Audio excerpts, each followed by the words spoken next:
Live from the res, special guest, Mr. Dan Murphy, as I like to call him. Tin Can Man, Dan of the Tin Can Boogie. How you doing today, sir? Pretty good, pretty good. Like a little intro there? It was almost powwow level mode, huh? Yeah. Pretty impressive. So how are you faring, man? We haven't had any gatherings in a long time. You missing the itch to get on the old gathering trail, or? Yeah, I am. It's definitely kind of out of the ordinary. You get accustomed to that stuff, doing it for years, and you get used to it. And it just hits me, like where I live, Rona, I've been part of that gathering committee since it started, in 15. I think the first one was in 2006, and was part of that, and been every year since, helping in different ways, organize, part of the meetings. And, yeah, it's and then just that routine that you go through, you kind of you miss it. You miss it. Just getting everything ready. Planning for it, talking about it, and getting the grounds ready. Going out and doing clearing weeds or a couple of days before we go get the willow. But that smell, that dirt, that willow, it's you miss that. And then that summer air too. Summer air, you warm air, and it starts to get a little cooler towards the evening, and you miss it. Yeah, Barona's like known in the Pyong world as like the big pot because they always put out a big pot, get all the teams coming in. But I think of Barona, I always think of it kind of in our region as being like an effort to be very traditional. Like let's do a couple days, let's have singing throughout the weekend. Nobody's rushed. It's not like some of the gatherings or powwows you see out there where you get as a singer you show up, you sing 2 songs, wait a half hour, sing 2 more songs, and that's kind of it. Like there, you guys make a concerted effort to invite singers out, have various styles, not just one style of bird, and really display and share like the vastness of our culture. And again, like to have a little bit of time for everybody to really share what it is a little bit, get a real understanding of our culture a little bit, the different song cycles and stuff. Yeah, that was a big thing in the beginning with Steve and myself. We wanted to push forward is that the fact that it's not just bird. And you hear that a lot, bird gatherings, this and that, but it's Verona, they say traditional gathering. Yeah. It's a traditional gathering. It's not just bird. I mean, traditional gathering, they have softball and horseshoes and, bands and things like that, but as far as the the older traditional side, we try to put emphasis on the other songs, not just bird, and we sang there in the beginning. The first one is in 2006, and we built the round one, that huge. That was the first one, and it was my late teacher. It was Mike came, and then it was John. We tried to have John there, and then it was the late one of the late singers from Pachanga passed away. And all his help, but yeah, that was a beautiful first one there. But it was just the singing and dancing that night at Pion, and then the next year it kind of got bigger, ballooned, and other interests got involved, softball and bands and things like that. But yeah, as far as Steve's side, my side, Amanda's side, it's always been we try to put a lot of emphasis on traditional things, singing, beyond. And then, a couple years ago, they started incorporating that game, show. Yeah. And, and there's a little pot that goes along with that. We talk about more too, just adding more. But from the beginning, it was different styles of songs. We had a lot of these guys that are gone now, but we've had deer singers come up, people sing deer, empty house. We've had Larry came and shared some Manquanime, some of that, and then we have those guys from Pachanga come and share their songs in Quanish. We just try to kind of build those relationships with those different singers, take care of them, make sure that the people are exposed to those things. not afraid of it. Hopefully one day they'll want to take part in it. Learn how to dance, want to learn how to sing it, and they'll have to branch out and talk to those singers, make sure that the community is exposed to it. But yeah, I kind of think that rona is probably one of the top ones out there. 'Cause like you said, it's a beautiful area in the back. It's kind of secluded, and it's flat, and just the setup. And like you said, it's kind of evolved throughout the years. First they didn't have the dance contests, but after years of people wanting it and asking about it, and finally they said, all right, we're going to go ahead and go ahead and do the dance contest, and that was kind of evolved too. That developed, the categories and the amount of money and the singers. Are we going to have this singer sing or this singer sing, or how many songs per category? That kind of changed and evolved over time, but it's still going, and I've actually had a plan to kind of change it up for this year. Obviously, we can't do it this year, but next year I'm gonna throw in a different kind of thing. New format, huh? Kind of a different format to kind of add in some what do you call it? Spontaneity, I guess. Yeah. What's when you have a lottery? What do you call that? Oh, the odds. You want to prove the odds? No, Cause I know one time I went there and there was a men's contest. There was about 8 or 9 of us, and man, everybody's doing birds, kind of even, I guess, or whatever. But then John got up and sang one of his the shot 2 steps, and I was like, yes, because I knew it, But nobody else even knew what that. Like one of the guys was like, what is this? Because he's not from that area to know what those songs were, so he was just done. Yeah, a lot of the guys from up north, they kind of get lost when we throw in the different songs.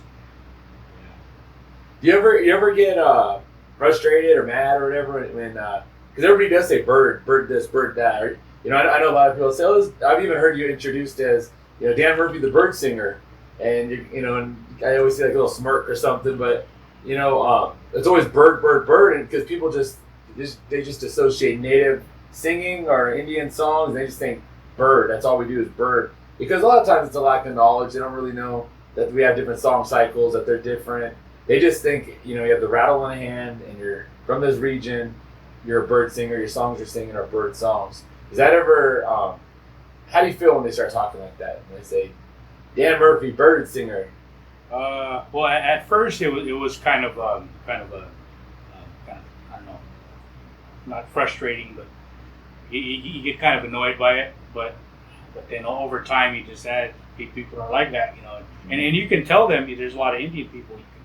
You can tell them, okay, this is not bird, but they still can't get out of that mode. Yeah. Bird songs are I like this style. This is this style of bird song, but it's still under that like you said, that umbrella. But yeah, it's just kind of got to go with it, and there have been times where I assume that this person knows, they've been around, and I know they've heard it, and then they still kind of label it as something else, or they throw something else on it that's really not. At one point they say, oh, these are Kokopah songs. Somebody, we were singing somewhere, and they say, oh, these are Kokopah songs. No, they're not. They're not Kokopah. It comes from this area. Kumeyaay songs. It's originally Tipai, but back home, Yuman, they say Pipa. On the river, they all say Pipa. But really, it's in this language up here. Yeah, I had someone correct me one time because I was saying they're Tipai songs, and I came over later and said, those are Pipa songs, and I don't want to get into it because it was an elderly man, and I was just saying, well, you should talk to the singer about that, but this is what I had heard. That's what I heard. But I know I even myself will say it's time for the bird singing portion or the bird dance contest, and then we'll have you'll come out and sing. Yeah. But it's kind of like a nice or it's an easy way just to group everyone together in our culture region. But but again, I know the difference, and I think sometimes people in the crowd they don't necessarily know that. Yeah. They don't know the difference. Do people trip out that your instrument a lot of times is that metal can, the tin can? No, I don't think anybody really trips out on that. I've never really come across that. I mean, if you're in the powwow world, they have those gourd dance songs, and they have like the tin salt shakers sometimes. Yeah. So I think it's probably not that different. But, yeah. And then you've made an effort to kind of go back even more traditional with the instrument, going back to the turtle rattle shells. Most of the time I see you sing now, you have your turtle rattle shells. What made you want to go in that direction instead of just the boisterous tin can? Well, I guess it was kind of, the singers from up north, the Lucenio singers, they still sing with them. They sing with those songs, but they've sung with tin cans before too. Mm-hmm. But I guess how it started is one day we were singing in La Costa for a week. We were singing up there, and some of those singers, they came down and they saw us singing, and they said, they throw their rattle like how we throw our rattle. So I guess they said that they wanted to make my late teacher one. So they went and they asked I think they asked John about it, and they somehow they worked it out, and they were singing for the funeral, and then the memorial they gave it to him. So and then he would sing with it sometimes. He would try to do that, and but it was real heavy, and at the time, like his arthritis was acting up, so he couldn't really hold it too well, and it was a lot more awkward. The weight and everything is very different than the tin can. Tin can is light, and over decades of singing with it, you get used to it, and that turtle shell is real top heavy, so you really have to have a good grip on it, and but he sang with it a few times, but he would always go back to the tin can, and he when he passed away, he told me, I want you to sing with it.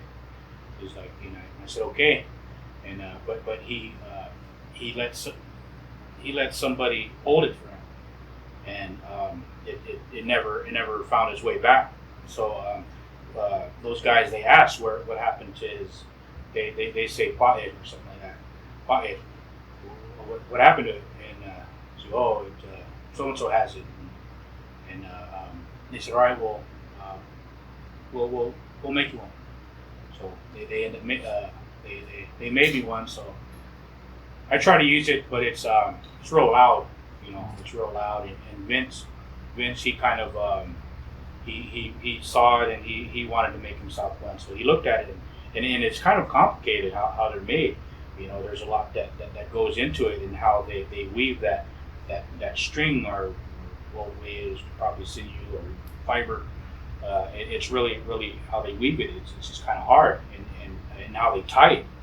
It's kind of hard to figure out. But he saw it, he looked at it, and it was he kind of evolved. How he kind of developed his style of doing it. But he ended up figuring out. He figured out how to do it. So he made his own. But like I said, he made his real loud, and mine is real loud, and it kind of drowns out our voices. So it's kind of hard, and my voice isn't too strong, so it's kind of. But I still would like to use it.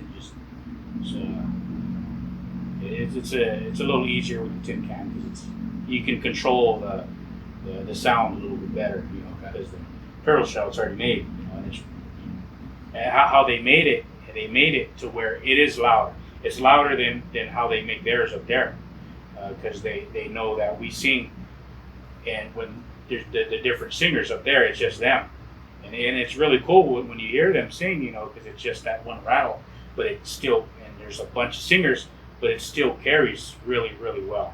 Did you find yourself trying to sing over it and getting tired vocally? Yeah, definitely. That's why I kind of go with the can a little bit more consistently.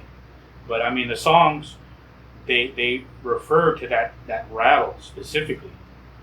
We have songs when we end our last two, that's what it's saying. Achnas, achnas. It means that turtle shall rattle. And it's saying, achnas. My mu'u, it means they're you see it. They're raising it. My mu'u, my ma, it means they're raising it and you see it. And then the last one, mi achnas, my patum, they're really throwing it. They're really giving it their all, I guess. But, and then there's a handful of other songs where they refer to it. Earlier, there's songs you say that it's crying. You see it. And things like that. That's pretty cool. I mean, a lot of things look in our old culture. They've gone away. Sadly, right now it seems like kind of red alert on a lot of stuff. A lot of things are going away. And I'm always talking to people who come in here. We're always talking about. A lot of times we're talking about current stuff. Societal changes, or the challenges our people have, our youth. With opioids and our people with health issues, diabetes, heart. Trying to get physical and all of these kind of new problems we kind of have. They seem like they're old problems too. Like they're very human problems, and a lot of those used to be dealt with things that we did, our songs, and in particular our ceremonies, kind of help us as a people navigate ourselves through life. So as a young person turns into an adult, have a ceremony so they understand that process and grow into that process. Those ceremonies were taken from us, and started to go away. Ceremonies for, really the last ceremonies that we have real strong everywhere seems like our death ceremonies, sadly. But a lot of our gathering ceremonies and just different things that our peoples did throughout the lands to educate our people, to let them know what's going on, what should be done, to try to bring the people together. A lot of those are gone, so you kind of see the effects of that on the people, where they have a need to want to grow and to understand and to, especially youth, figure out why these challenges are in place. What is it to be a man or a woman? And they go out and maybe follow the wrong thing and the wrong crowd, or they grow some kind of insecurities and try to fill those insecurities with alcohol or things that are negative, drugs or something, or violence, instead of having these ceremonies, put them in place. And so when I see things like that, like even just a musical instrument come back, and now everybody who sees you guys sing sees that. They know. When they get old, they'll say, like, I've seen that in my life. I've seen that. Whereas maybe 20, 30 years ago, they may not have seen that as much. People who have seen the songs may not have seen those rattles like that. How important you think it is in this modern day to maybe look back a little bit on ceremonies? Obviously we have the ones we're holding tight. We're holding the songs we know tight, trying to get those to the next generation. We're trying to get our language that we have as best we can to the next generation, and gather those words and those phrases and understandings. But how important is it to look back and to maybe things that have fallen out of use, bring those forward and try to revive those? I think that it's kind of vital, these ceremonies, they all had a certain purpose, and like I always say, that function, that purpose that it fulfilled didn't go away. We still have those same needs, but we're living in this time where kind of the environment is so different, and technology is so different. It's really kind of reshaping, reforming our values. But it's just one of the most important ones was this kind of the image, or the memorial one, and looking at that was had so many functions to it, and it was kind of these layers upon layers of purposes to it, and it had social needs, it had these mental psychological needs with closure, and it referred to creation times in the beginning, and it had these physical needs. And when you go through a lot of these ceremonies, any of our ceremonies, you're supposed to kind of purify yourself. You're supposed to fast, and you're supposed to think right, and you put all these bad things aside, and you just do what has to be done, and you're there for people, for families, for the community, and And in order to do that, you have to be in the right frame of mind, and so there's that physical part of it, and in order to get to that point, you kind of have to be ready too, physically, because just singing all night. I mean, it's pretty taxing. It's taxing on your voice and your body, and you're focusing all this energy into this one thing, and you got to make sure you're rested, and beforehand you can't just be doing all these crazy things and then do this weight. You kind of have to prepare yourself, pace yourself, I guess you can say, and prioritize things, kind of prioritize your life around this one goal. And, but yeah, there's the physical part of it, and then there's the spiritual part of it, where you're acknowledging these spiritual things, your things from the beginning of time, and also you're doing it for a specific person or spirit or whatever, but yeah, there's I think that is very, very, very important, very vital, and we're at a time now where we cannot rely on a lot of these modern things anymore. These institutions now are kind of they're kind of falling by wayside. And the services, and they're these institutions. They have these ideologies, and they're fighting amongst each other, and we're so these things that we're so used to, they might not always be there, or they might not be as strong. And I feel like 2020 exposed a lot of things as well. Yeah, definitely. The stress of just society kind of going nutty a little bit. But then also, you put a lot of strain on people with the whole quarantine and stress of what might come by way of disease or death, and just the overall stress people sitting at home. And you do see that, like I see a lot of people, and then, they close down churches, they close down a lot of these these groups and community groups where people go and they do socialize with one another, and they it's their support system. A lot of that's been shut down this year, and you do see a real human need to figure things out a little bit, and I just can't help but think like everything in society right now is kind of like being exposed or having a second look at, and a lot of that, to me, in my own opinion, I think like our culture is something good to fall back on, because society has changed a lot in the last 100 years, but our culture really hasn't. It's a slow moving thing.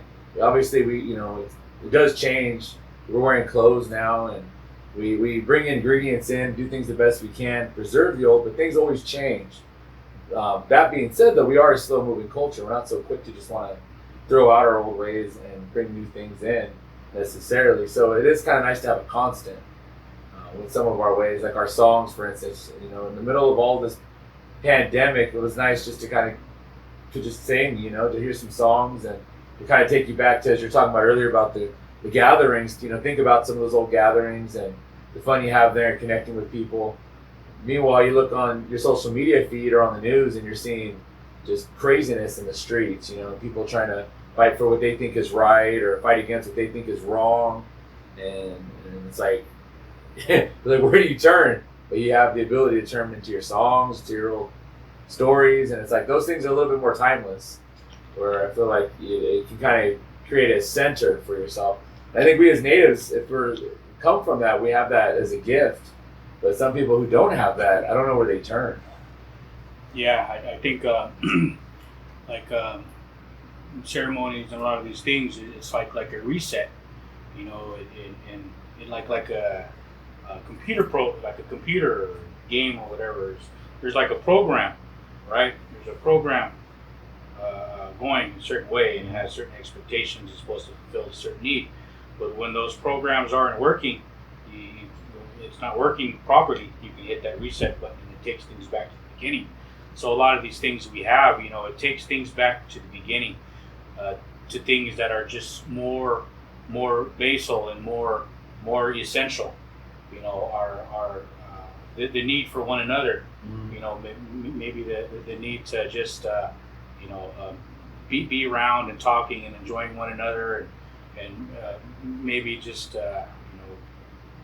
building, having to build a structure, a ramada or something like that, and that's to take care of people, to accommodate people, and to accommodate what you're going to do, and that's just so essential and so basic, and it's it goes back, and like I said, a lot of these things we take for granted nowadays, and we think we can rely on them, but a lot of times we really can, and like you said, 2020, this COVID, it's kind of exposed a lot of that. It's kind of stripped away that veil of how we think things are reliable, and how kind of shows how vulnerable we really are too, because we're very vulnerable. Sickness and disease, it's always been a part of human experience, human existence. It's never gone away, but it's kind of we got used to these developments and vaccines and the medical industry. We got used to it, but now it wasn't always like that. How we think things are now, it wasn't always like that. And we take that for granted. But yeah, so yeah. Yeah, interesting times we're in right now, that's for sure, man. What are you missing the most now that quarantine's been setting in, everything's setting in? What do you feel? What part of life were you doing 6 months ago that you're missing right now the most? I would probably probably the singing and kind of looking forward to gatherings and traveling. I traveled quite a bit. Unfortunately, a lot of it was funerals, so not looking forward to that. But it did kind of that's how I kind of oriented my life was around those things, was around that, and it kind of fulfilled what I dedicated my life towards. But that can't really do that now, so you have to kind of reorganize things and your priorities, but I have a couple of projects that I got going on right now, so I'm trying to kind of focus on that and get through that. Yeah. So with all the gathering, the singing, and all there's different things you do in life, like you're talking about preparation and getting ready for it, the spiritual side, the mental side, behavioral side, all that stuff. Do you train for any of this kind of stuff? I always ask singers that. Do you train to sing? Like practice? Yeah, well, I guess practice would be part of it, but do you work on your cardio or any of that kind of stuff? How much of the physical side do you kind of focus on? Well, like before COVID, I was training Muay Thai pretty consistently. Good, probably 5 days a week. Maybe 2 or 3 days I go to a gym and spar and work combos with the classes that they had. And I was, and I did that. I off and on I've been doing that for probably about 10 years. But this particular gym, I was probably going on maybe 2 years going strong with this one gym. And but yeah, that was more kind of like personal, kind of my competitive side. It kind of allowed me to get out some of these competitive things in me and push myself. But I never really attribute it to helping me with singing, but I'm sure it did, because I did feel a lot stronger. Yeah. Even now, I've since COVID kind of started, I haven't been able to do what I've been wanting to do, and then slacking off too. But I know I'm going to get back to it and buckle down. And when I was doing that kind of cleared up a lot of things for me. I was eating better, and I was making sure I was drinking a lot of water and things like that. But I never really I knew it helped, but I wasn't particularly doing it to help me with the singing. I was just doing it to kind of better myself and to test myself and to kind of get out these other things. Yeah, I was teasing people. Part of it's true, but I would tell people, yeah, get on the treadmill and I'll start singing. I'll sing on the treadmill, so that way I'm never winded when I'm singing. because when I first started singing out, well, I've always been singing, but when I was like starting, lead songs here and there, I'd get real nervous. And so I didn't really realize it at the time, but I just know that I would lose my air. Yeah. I was like, why am I sing fine at home, but then I go out and sing somewhere, man, 2 songs in, get real froggy, get real, and then I feel out of breath, and I'm always like a heavy, even right now, it's warm in here for everybody out there listening, our air conditioner is on low mode, but I sweat anyways, so, but I would get out there and sing, and man, I would look rough sometimes, and I would sound rough because I was limited on air. But I didn't realize till later on that was kind of like my nerves. I get real nervous. And so my breathing, my heart would, everything gets messed up. So I thought, well, if I'm out of breath, then I need to fix my cardio. So I started jogging a lot. And then I actually would for a while. As I would jog, I'd kind of like hum to myself, sing a little bit. And then it didn't really help, but it was kind of a cool idea. What helped was actually just continuing to stay at it, getting comfortable doing it, and then I got a little bit better. But and then allergies too. I have allergies, so I'll take like Claritin or something, and that makes a big improvement for me. Because if I'm really like have a lot of allergies, I'll get very nasally, and I'll get very like where I'm again breathing issues. I'll have a little bit of issues with that. But one thing I did learn by doing that was good is that I'd go like on these long hikes or like a kind of a jog, some long cardio, like around a cardio an hour plus or something. And I would start out with one song in my head and then go to the next and then the next. I wouldn't sing the whole song. I sing like maybe 20, 30 seconds of it. Go to the next, go to the next, go to the next.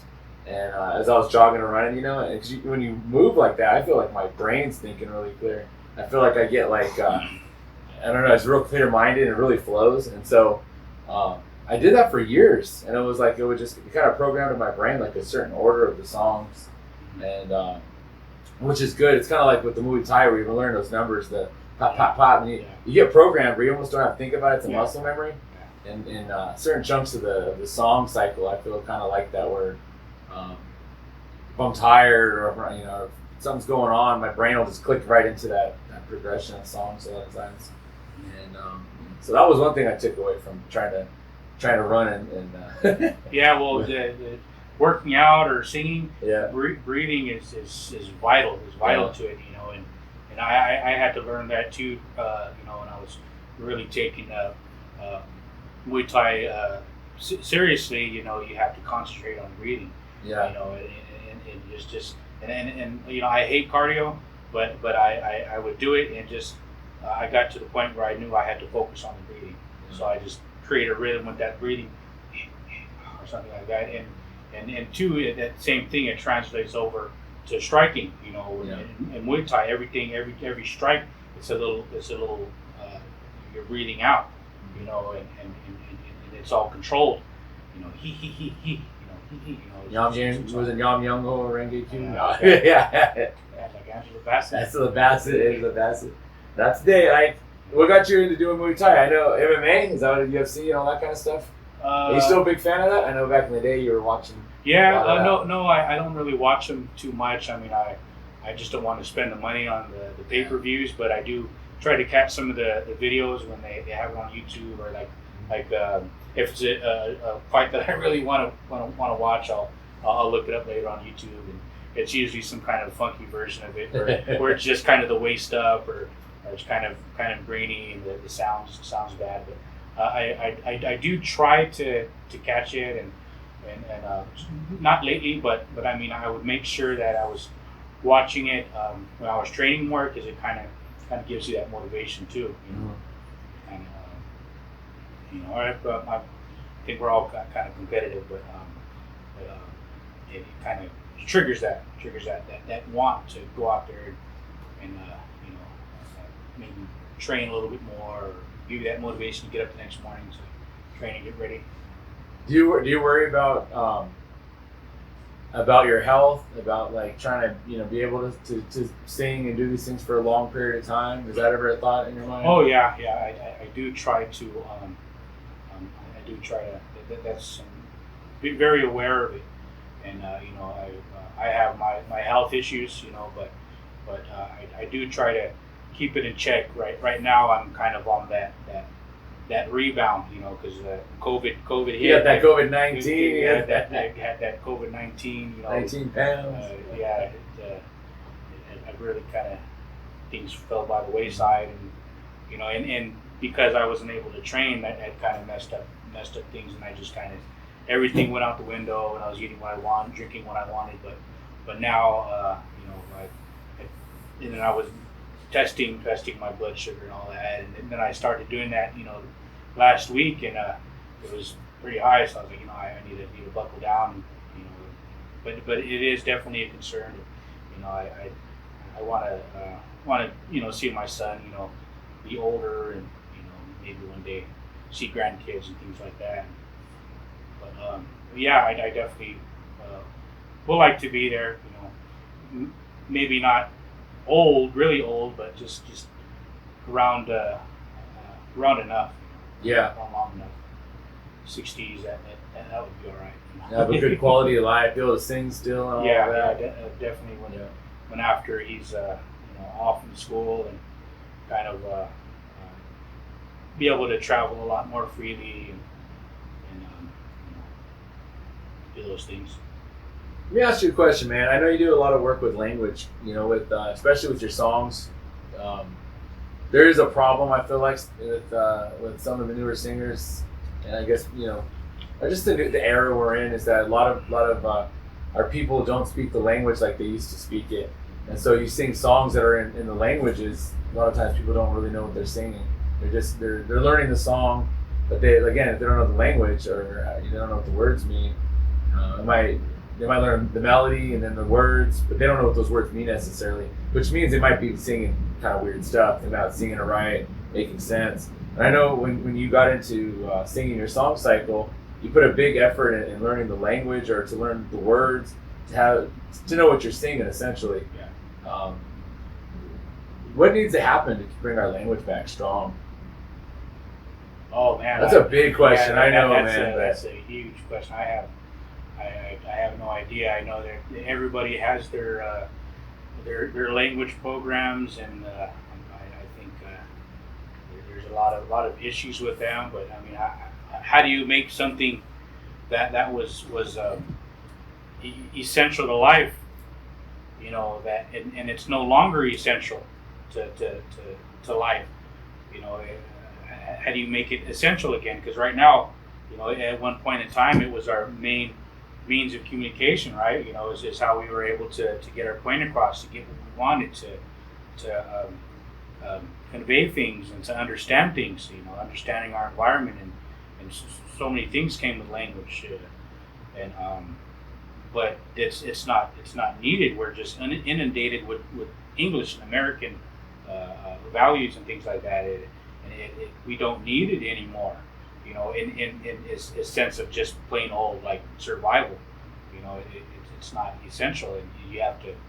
I mean, I know there's efforts in creating like these immersive type environments, and I know there's a lot of effort into it, but it's just very, very hard. But somehow you got to recreate that necessity. I did just for the songs. I wanted to know what I was singing about. I always knew that was important.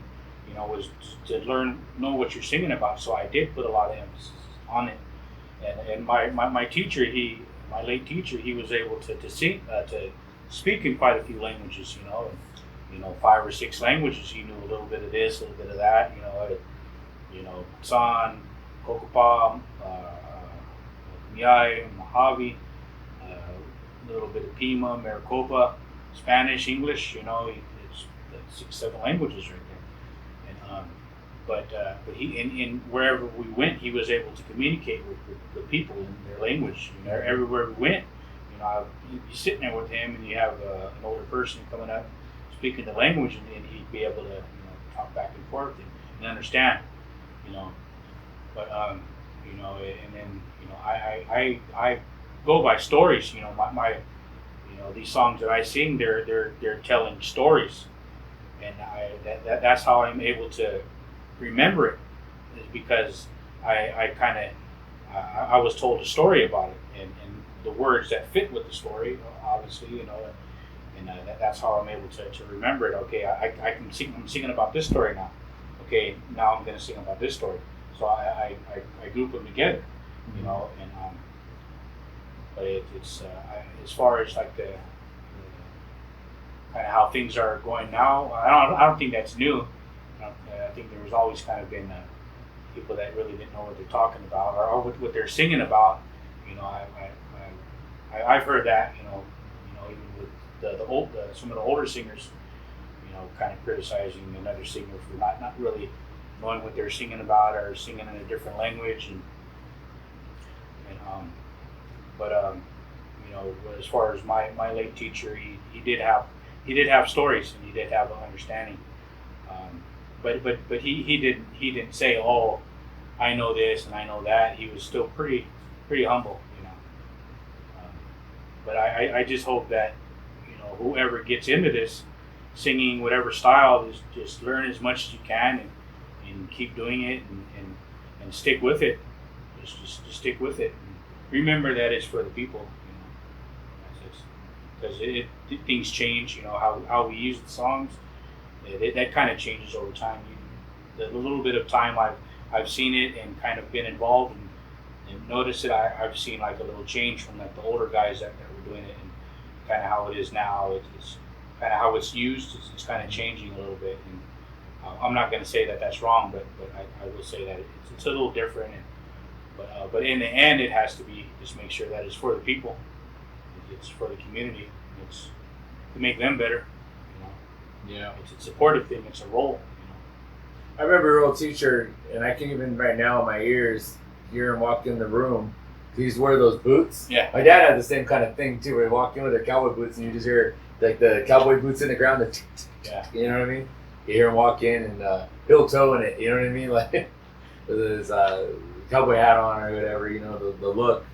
And one thing I really appreciated about him and his era, and I guess it was going way back, you don't see it as much anymore, was that these guys would get up and speak. They'd get up and make a speech or a talk. Out here, they'd come out and they'd explain to everybody who they were, where they came from, who they were related to.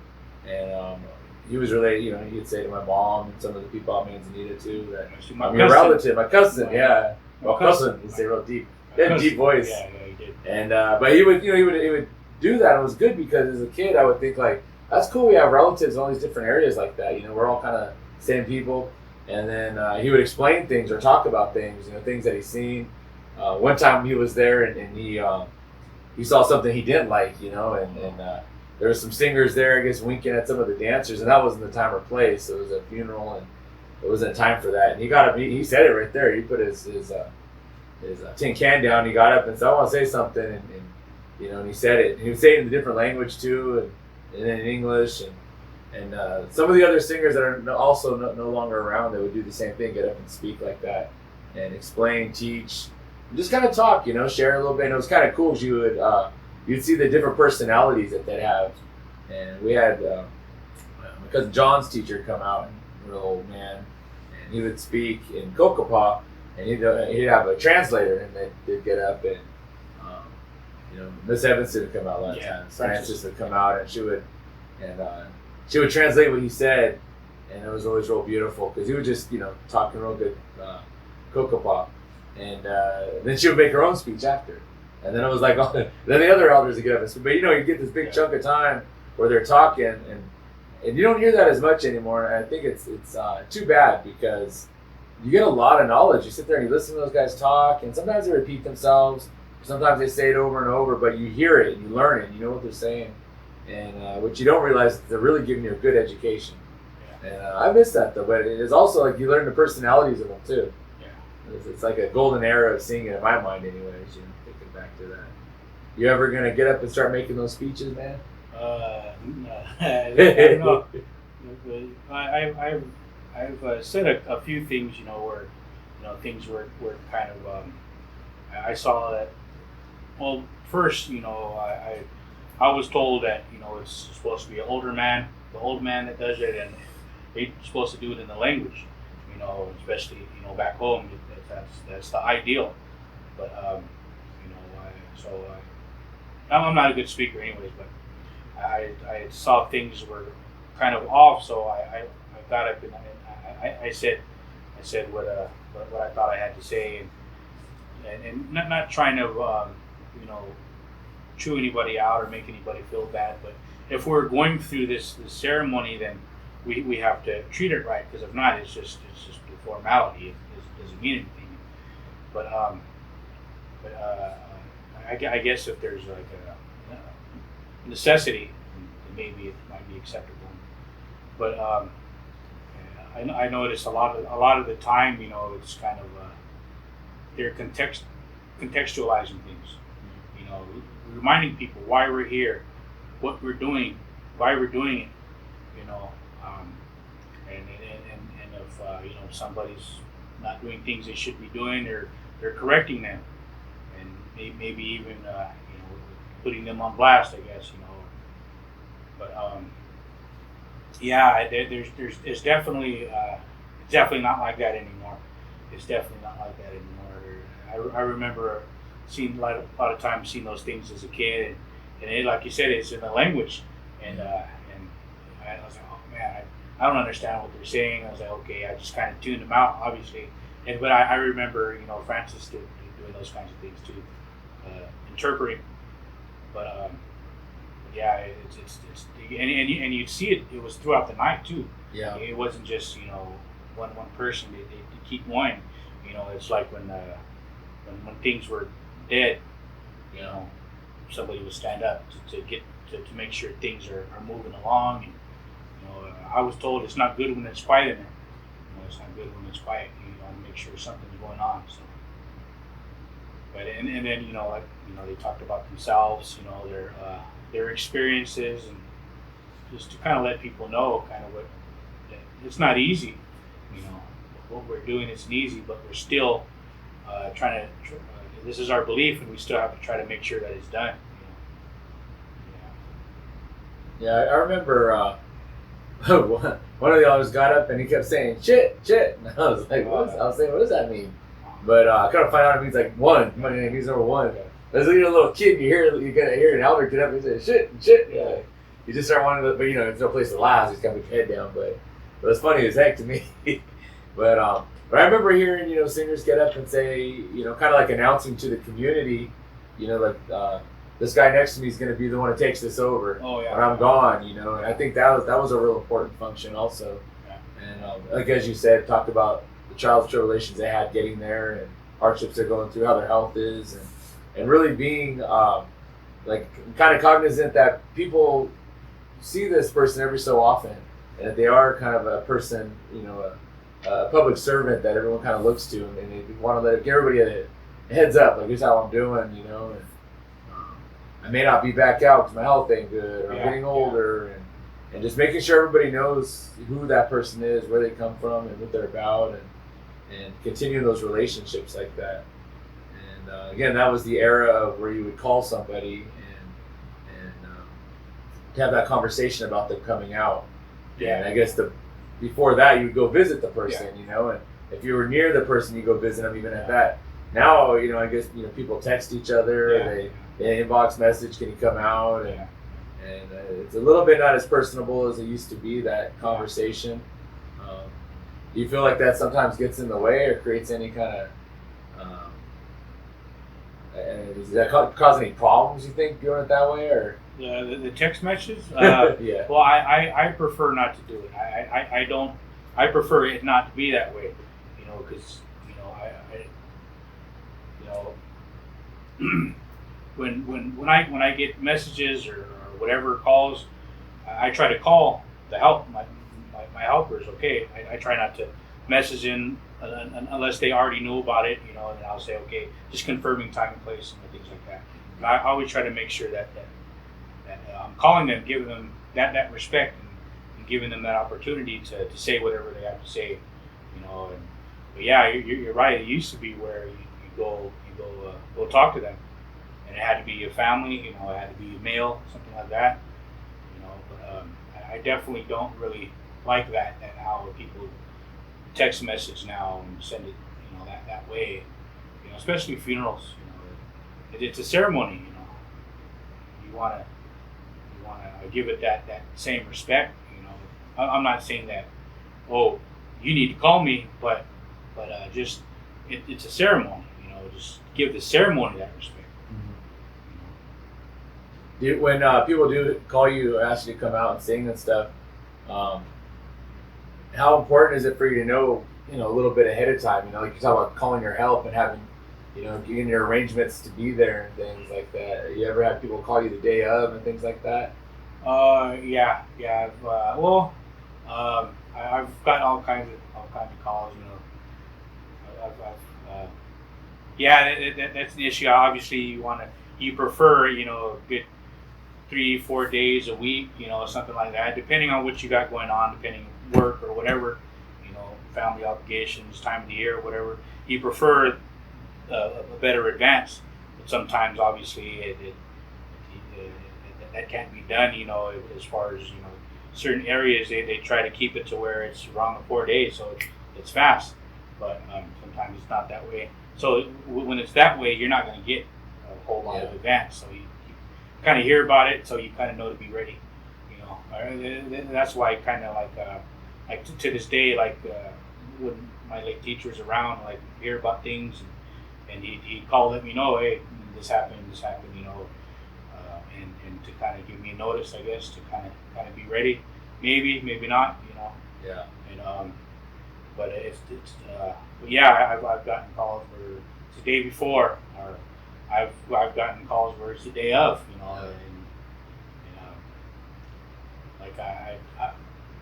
one time I was like, no, that's just not right, But I do try to be there. I do try to.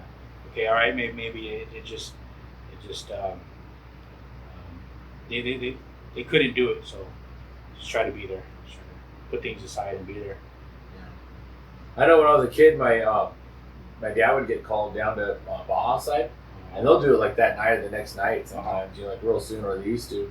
So you'd be on the couch or on his chair just after work or whatever, and you get a call, and I hear him talking. Okay. Next thing you know, we're like, all right, let's get ready to go. We're going down, and be like, tonight? Like, oh man.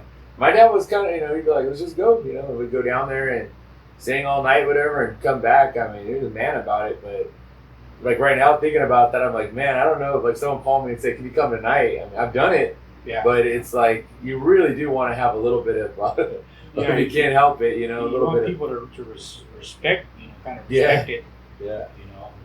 And then not so much respect you, but respect singers, and in the future, let them know that you kind of have to give them a little bit of time, and because before too, before those older singers, they had to prepare. They really prepared. Yeah. And that was just part of that process.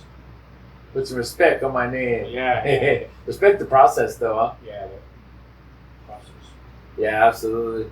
Did you think when you were younger you'd be doing this kind of stuff? Did you think you'd be getting called to go ask to sing and things like that? No, well, as a kid, some people say that they were raised traditional. I can't say I was raised traditional, but my family always kind of participated in this way or that way. We'd always, spend like 10 years in San Diego, in town, and but we would always, get calls with, hear about, things went on with family, so we'd always try to be there when we were able to be there.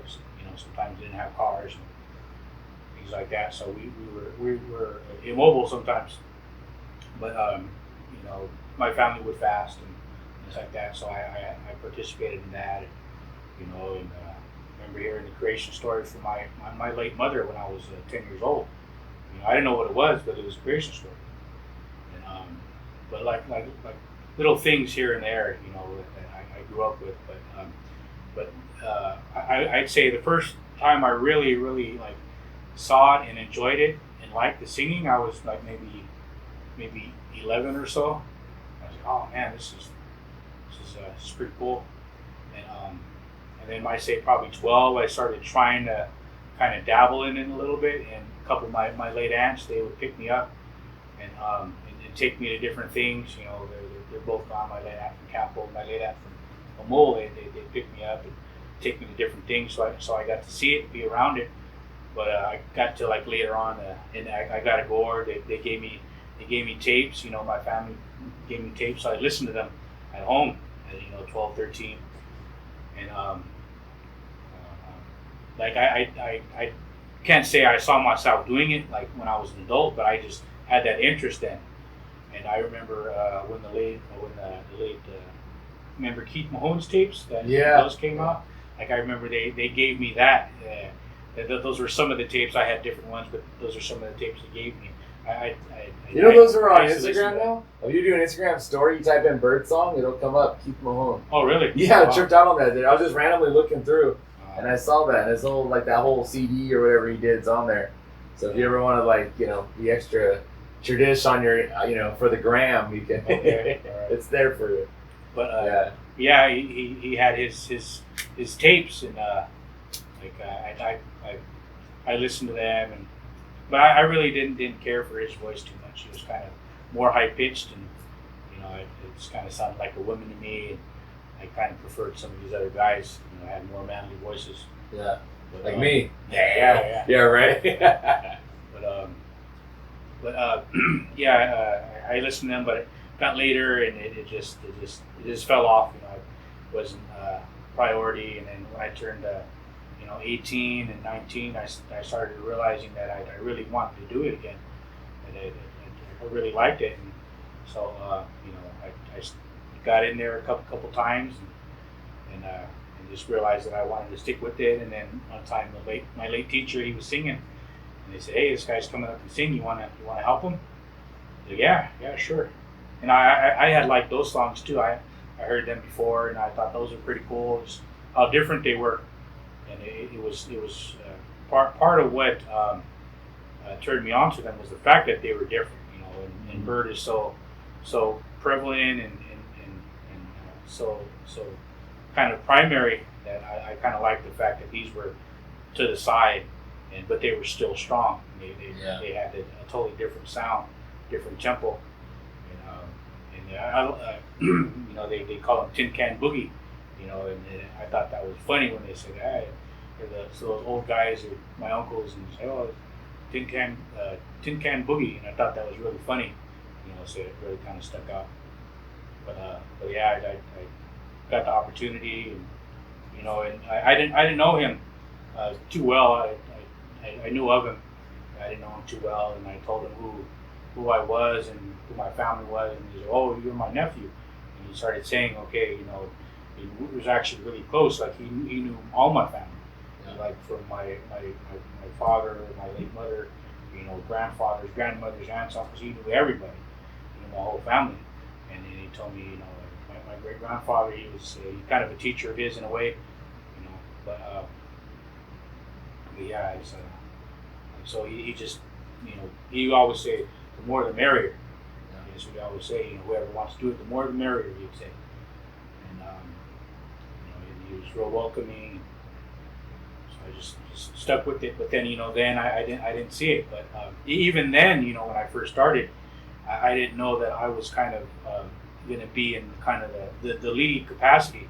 I didn't really know that, but he did say in kind of towards the beginning that if you guys, there was a couple of us helping him in group, and there's a couple of the singers that aren't around anymore. He told him that if you guys want this to keep going, then you need to learn this. So I said okay. So I did all I could and stuck with them. And John kind of said, if you want to do this, and this is what you have to do. You have to give them that respect and be reliable, and not just take from him. Yeah. And, so I did my best, to try to do that and take it seriously. And he kind of, what you were talking about earlier, kind of endorsing or whatever, he said that a few times about me. I wasn't with him that long, but I was just kind of at that time, kind of fortunate in a way, I guess you could say, that I was able to pick up what I was able to pick up. I feel like that's missing with some of the singing now. It's with the ease of being able to, with the bird side probably more than anything, because you can't get on YouTube, you can't get on social media. There's CDs floating around that singers have put out where you can't hear these songs. You can get a good sample set, 20, 30 songs, and then you go to a powwow, go to a gathering, and realistically, it does in songs. You could probably get away with singing those and being and that being it, and you could learn that from a tape or like online or something. Not know what they mean necessarily, not really know the protocol behind it or when you should sing them, or you're just out there kind of, you're really just being a musician, I guess, singing the song for the melody's sake, and you could get away with doing that modern day times. It seems like a little bit, and but I think it's terrible though is by doing that you really do miss out on that relationship between a teacher and a student, or the master and the learner, or however you want to, title those. But that process of learning where you don't know much and you know somebody who knows more, they know it, they're good, they're the lead, the master, and you can just kind of get under their tutelage and as an apprentice spend that time to learn, create that relationship. And it seems like a very almost like a greedy way of being, where people just because I've had people come up to me and say like, just give me a tape, and it's like, well, let's go sing. I go sing a lot. You can come with me and I'll let you know when. Oh, I can't make it, or they don't want to make it, or let them know they don't go. They just want the tape so they can become their own singer. And to each their own, but it's a very greedy thing almost, And I think back to some of those old singers, and it's like I don't know what they did in their personal life, if they were wealthy or educated or they had big land holding. I don't know what they had in their life, but what I know them as singers, that's what they had. That was like their that was their wealth, or that was their and I'm sure some of those singers, that's all they had. So the idea of taking that from them and then go sing and then them not be called or something like that just seems so wrong. It seems like you said, a taking as opposed to a learning, and then them bestowing that upon you. And I think also it seems like there's a point at which you sing and then there's all these powwows and it's very flashy and it's very fancy, but then there's another side to it where it's ceremonial. There's a time where your people really need you to come through and be there. And if you don't have those skills, you didn't learn it the right way, you don't really know what you're doing, you can't fulfill that side of it. So then you really are just taking, as opposed to being able to get back to your people. It seems like there's always a balance that up and coming singers are always dealing with, trying to learn this the right way. Yet they want to learn it, so can you give me the tape? Can I just listen to YouTube, or can I, as opposed to really forging that relationship with an elder singer. I know you for a long time, it seemed like you didn't want to be recorded. Like at gatherings, you'd be like, you don't need to record me or film me. Was that part of that, or do you feel that strain, or do you see that maybe from the side, looking at the bird singers? Yeah, I definitely did. Like you said before, there's kind of a difference in how people are using the songs a little bit. I mean, it's still for the people, and it's still fulfilling a certain kind of a modern need, but it is definitely different. I don't really see a lot of those older guys doing what some of these the newer guys are doing. It just seems like kind of out of their character and out of what would be their character, I guess. But I definitely see that difference. And then as far as me not wanting to record, I still don't really don't prefer not to. If you want to learn, then hey, then sit with us.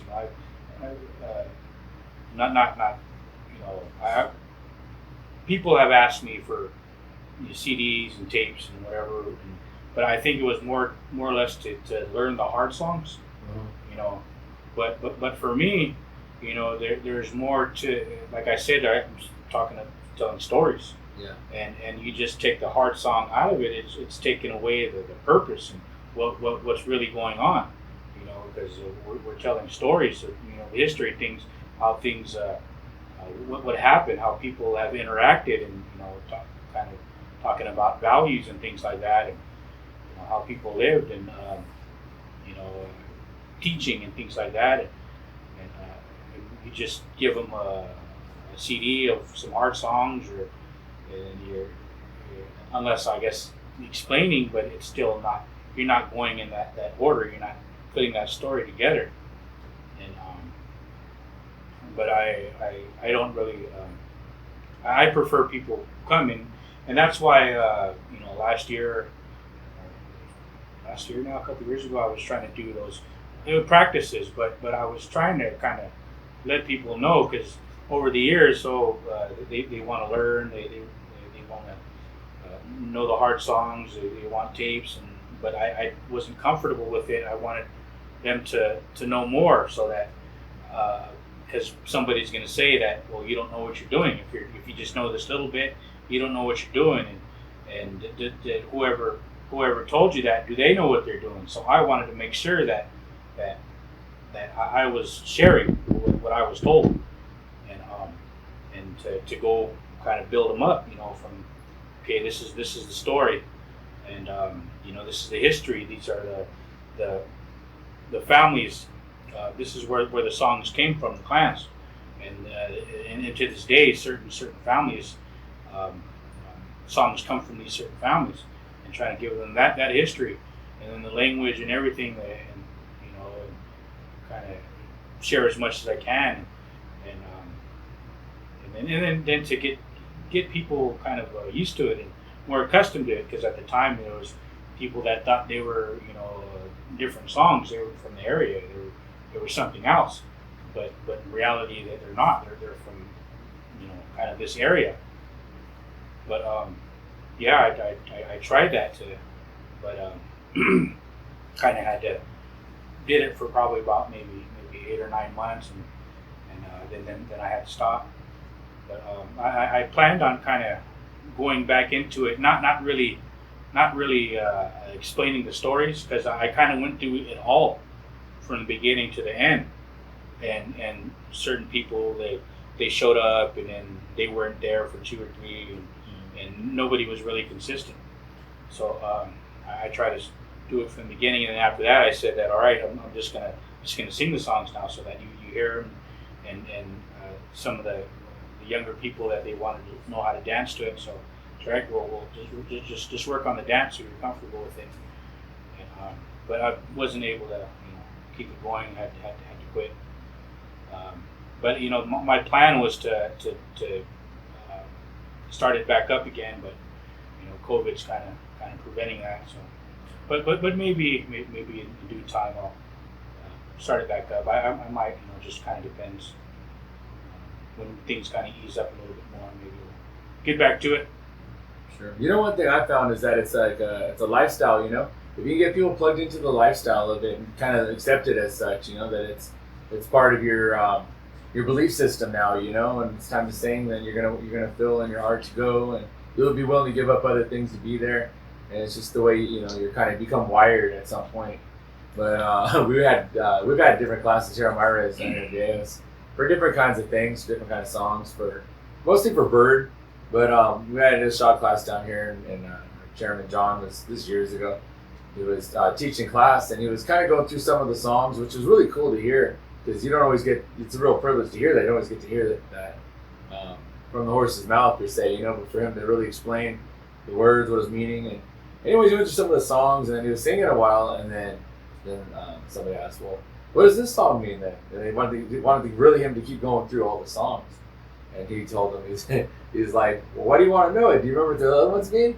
And they're like, no. And it was like, well, that's why. A little bit at a time. It's not a little bit at a time. You'll get it. Just keep listening. But I heard that and I was like, he literally just told these guys like 5 minutes ago what that song was, and then they didn't. Anyone hearing out the other, but yet they still want more. And I get it. You want to keep hearing it. It's interesting. It's like entertaining to hear someone talk about what the songs mean. I guess it's like kind of watching a movie, because as they're telling you, you kind of got the story in your mind. Yeah. But it's very different than actually like trying to cement it in your brain, to learn it, to know it, to be able to recite it back at a later time. But that stuck with me, and I seen that. I was like, yeah, he's right. You really can't learn it all too quick. You got to go down you got to make it part of your lifestyle and learn it over a period of time.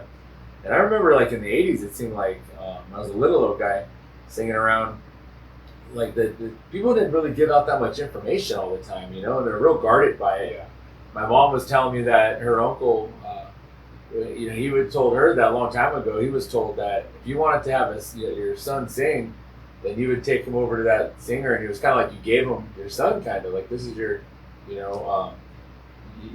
as a young man, you're going to go and get this guy food, and you're going to get him wood, and you're going to kind of take care of the person, and he's going to be a true apprentice in life, not just go over there and learn some songs. Like, you're going to follow this dude around, and if he says you need, I need this, then you better go run off and grab it and come back. And then the way it kind of made it sound was like, families would take a singer some gifts and some items and say, we would like for you to teach your specialization to our son. Almost kind of like parents now when they're trying to get their kid into a college, we want to apply. And a lot of times the teacher would be like, no, I don't want your kid. Kid's not good enough or whatever. So the parents, the family would kind of sugar it up by giving gifts and stuff. But it always, it sounded like the teachers were very reluctant on who they chose. And it just say, hey, let's get 30 kids in a room. Hope one of you guys learn this. And I'm just going to sing and talk and we'll find who's going to stick around. We'll keep it. It seemed like back when it was really, you went out and really tried to learn those songs. And then the teacher would be like, Shaolin, the old, was that Kung Fu, The Legend Continues? And it's like, Grasshopper, when you pull the stone out of my hand, there's a scene of that where when that what's his name? Do you remember that show with Kung Fu, The Legend Continues? They stole it from Bruce Lee. They showed the movie and it was a show. Yeah, David Carradine. David Carradine was the original Kung Fu. Like when it started, he was a little kid and they wanted him to be a Shaolin monk. And so the family put him outside the monastery and then they said no. So he just sat there for 3 days, I think, and it rained on him. And finally they bring him in and then they're all sitting there and they offer him tea. And he says, no, thank you. And then they go around and the old people all get tea and then they offer him again. He goes, thank you. And he drinks the tea. And they said, why did you not drink it a minute ago, but now you drink it? And he goes, because there's elders here that need to drink. And I was taught they should drink first. And so at that point, they let him become like in the monastery to learn the Shaolin ways, And I sometimes I think about like singing's kind of, maybe not that extreme, but it is kind of like that, to have a singer who's well respected, knows his stuff, dedicated his life to something, to take a kid in, take a young guy in or a young man or sometimes even an older guy nowadays, and say, hey, I want to spend this time with you. I'm going to teach you what means probably the most to me. I'm going to share that with you. And, most singers, their songs come first. So to give that to another singer, another up and comer, it's a big honor. I think people don't always see. Yeah. I'm kind of careful, as far as what I tell people. I don't give them too much. There's reasons behind that. Not just the fact that they're going to go off and do their own thing with it and take whatever they want and then go and them not necessarily knowing or having a full understanding. I'm not to say that I have a full understanding of it either, because I don't know all of the songs that I sing. I don't know what they're all about. I was given so many stories for so many of them. I'd say the majority of them, yeah, but and I was given stories and history about it, so but I with that, with what a little bit I know and come to understand and what I believe, I'm careful to give too much of that out, because that's not good either. From what my teachings, you do that, then that's then you're done. They say, so you kind of have to be careful, but yeah, you might know the songs too, but as far as and you might know a little bit of the story, but breaking the words down too, that's a whole other thing. That's so some people might know songs, maybe they hear the songs or get a recording, but do they know the words? Do they know the stories? Do they know what goes at what time? Like what you were talking about, kind of how to apply it. Because obviously it's a song with a certain purpose for certain things, and you have to know how to apply it properly, appropriately. But I won't necessarily give that up. And I think too with the community, sometimes our communities are sometimes falling out of tradition of why the protocols of asking a lead singer, asking a guy who knows what he's doing, and just kind of asking anybody and everybody for things. And sometimes I see a danger in that. One time their community wanted singing, and so they asked a young kid, and the kid just started. Well, we want you to sing these songs and sing them. And the kid didn't know what to do, like, well, they asked me to sing, so I guess I'm supposed to sing. And at the same time, that kid had never, didn't really know the songs that well. And the teacher to that kid didn't give the permission or didn't ask for that kid to sing like that. And so when it came down, the teacher wasn't invited, so they didn't go, I said, well, they're not going to go. And then the kid did go, but the kid felt conflicted singing because it wasn't asked by their teacher to sing. They're just there, but they were asked. So it became a whole situation. But at the same time, it's like the community should have known that, first off, are they really thinking about, it looks cute to have a kid sing. It looks cute to have, the youth in there to lead these things. Same time, they don't know the relationship between that youth and their teacher. Teacher might get mad and say, you know what, I'm not going to work with this kid no more. He's out there trying to just run with it and hasn't really learned it yet. It's a show of lack of respect or something, or whatever they might put on that. You don't really know what's going to happen between that, and the right thing would be to let's ask the lead singer, the elder singer, to lead that as an established singer to lead these things. And but it's like they don't understand that that's kind of a show of, in my opinion, a lack of respect for the songs. To just, we're going to get anybody in there to sing them, and sometimes it doesn't do justice to the songs. I don't know. Do you see that? I've seen that happen. No, I've seen that. I've seen that before. It's kind of like you kind of hope that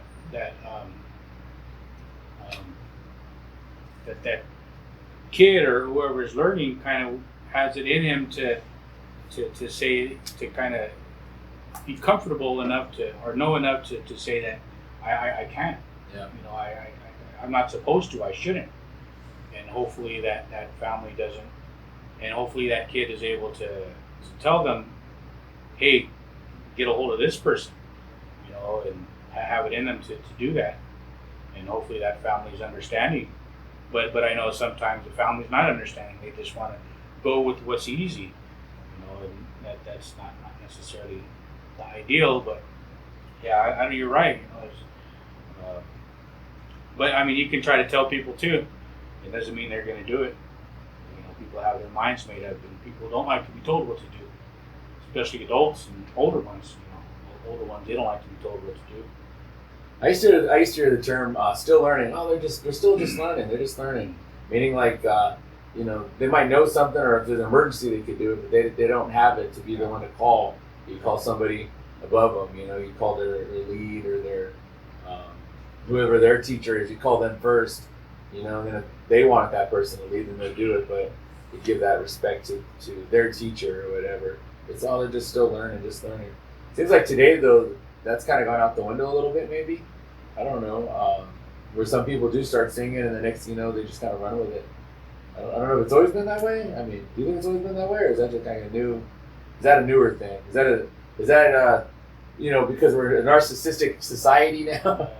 Is that a selfie nation type of pull, or what? I don't know. I don't know. I think that it wasn't like that. I think that you were talking about people had to fulfill a certain need, and where you had to know quite a bit, and people don't necessarily. That same need isn't necessarily, well, it's still there, but the need is a little bit different. You just might need to fill in a little bit of time. Yeah. You might just need to be here to sing a couple songs, or to show that there's some indigenous presence or something like that, or to sing at some sort of protest or opening or whatever, some educational thing, just, where before it was for certain things, right? You had to see, you're singing for gatherings or fiestas, ceremonies, wakes, things like that, where you had to produce a lot more. You had to know a lot more. But now you're having to know a little. You're needing to know just a little bit to get by. And, I just see kind of things changing. Like the need for it is changing a little bit. How people are using it is changing a little bit. But even as far as I don't think it was like that before. I'm sure there was always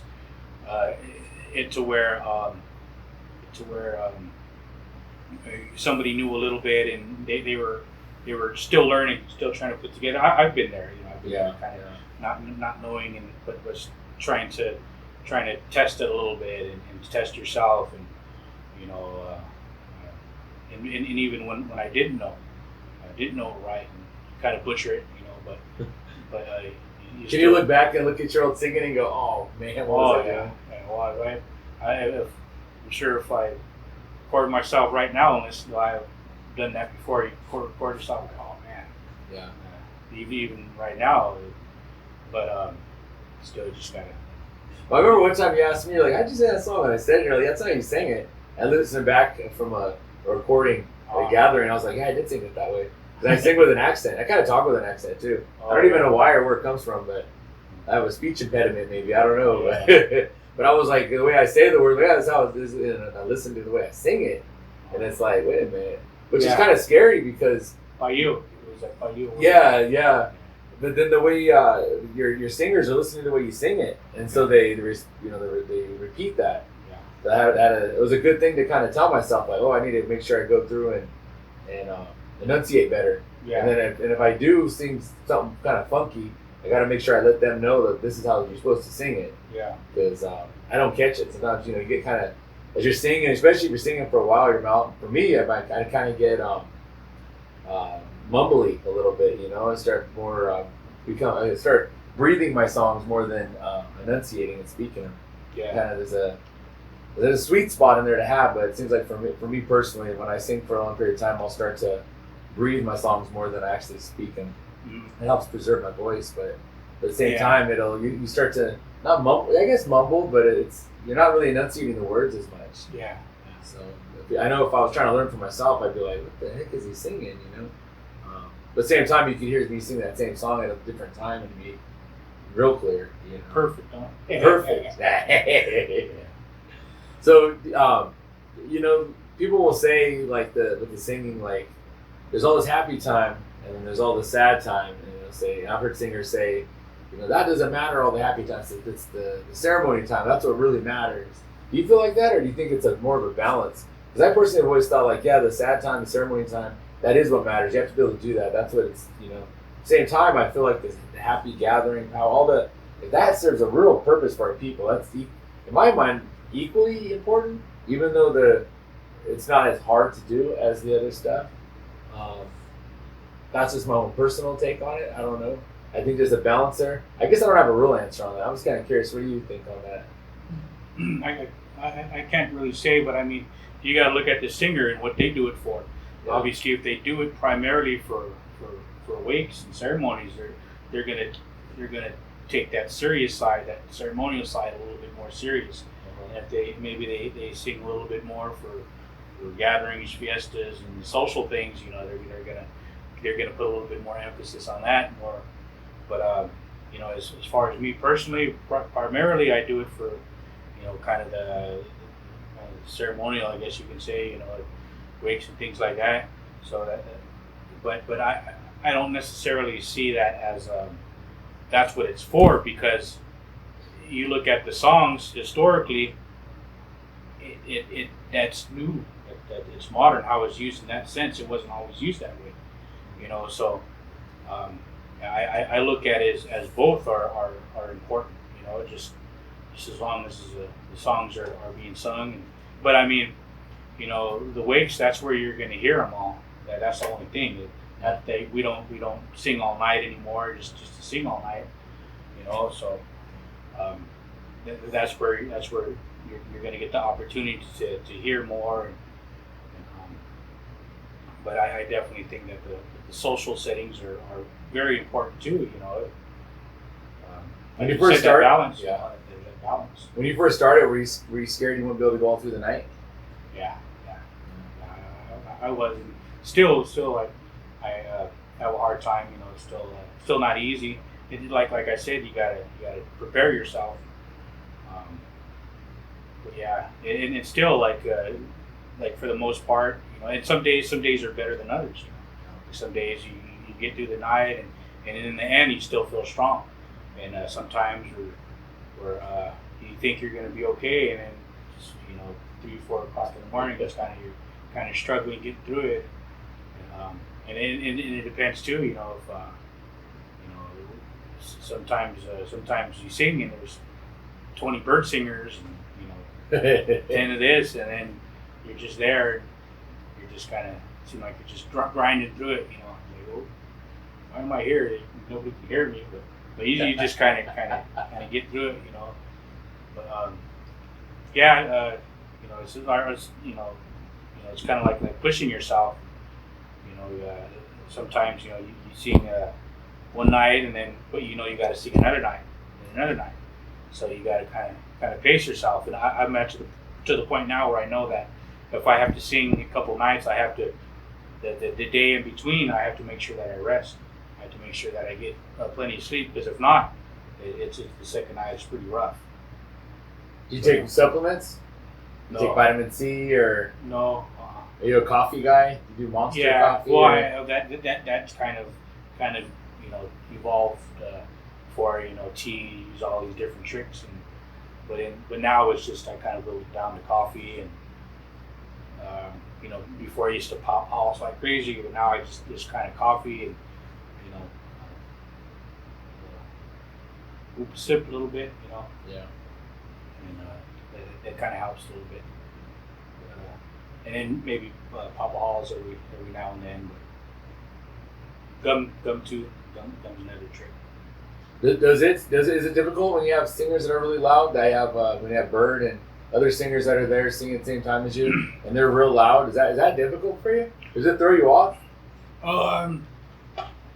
No. It like as far as me remembering things and me controlling my song. No, it doesn't. It doesn't really affect me, but it's just the fact that it's like okay, like I don't feel like I'm doing much. You know, It's a morale thing.